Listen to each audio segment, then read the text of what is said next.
Hello aspirants, welcome to my YouTube channel. అయితే all competitive ఎగ్జామ్స్కి రిలేటెడ్గా ఉన్న ఇండియన్ జాగ్రఫీలోని కొన్ని ఇంపార్టెంట్ టాపిక్స్ గురించి అయితే మనం డైలీ నేర్చుకుంటూ వస్తున్నాం కదా. అదేవిధంగా ఈ రోజు లాస్ట్ గ్రహమైన ఇంద్రుడు గ్రహం గురించి నేర్చుకున్నాము. దీన్నే మనము ఇంగ్లీష్లో నెప్ట్యూన్ అని పిలుస్తాము. ఈ గ్రహము ఎక్కువగా 7వ గ్రహమైన వరుణుడును పోలి ఉంటుంది. అలాగే ఇంకా చాలా గ్రహాలను పోలి కూడా ఉంటుంది. అయితే దీని పరిభ్రమణ కాలం అనేది అంటే సూర్యుని చుట్టూ తిరిగి రావడానికి దీనికైతే 165 సంవత్సరాలు అయితే పడుతుంది.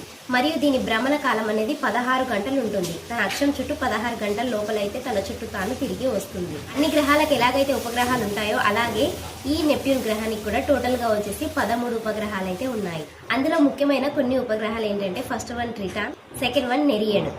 ముఖ్యంగా మనము ఈ గ్రహాన్ని నిర్మానుష్య గ్రహంగా పిలుస్తాము. ఎందుకంటే ఈ గ్రహం పైన ఏమీ ఉండదు. ప్లూటో గ్రహం వచ్చేసి ఈ నెప్ట్యూన్ కక్షను ఖండిస్తూ ఉంటుంది. ఇక్కడ మీరు ఒకటి గమనించాలండి, టోటల్ గా మనకు అన్ని గ్రహాలు వచ్చేసి 8 మాత్రమే ఉన్నాయి సౌర కుటుంబంలో, సోలార్ సిస్టమ్ లో.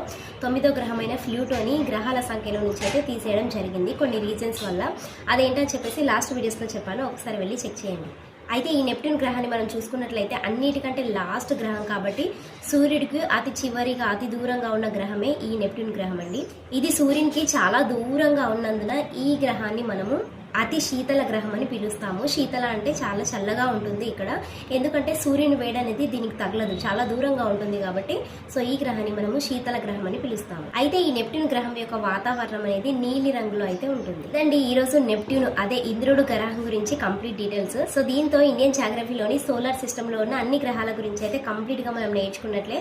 సో ప్రతి ఒక్క గ్రహం గురించి లాస్ట్ వీడియోస్ లో అయితే నేను ఎక్స్ప్లెయిన్ చేస్తూ వచ్చాను. ఎవరైనా చూడకపోయింటే కనుక వెళ్ళి చెక్ చేయండి. మరెన్నో ఇలాంటి వీడియోస్ కోసం అయితే please to subscribe the channel. Thank you for watching the video and bye.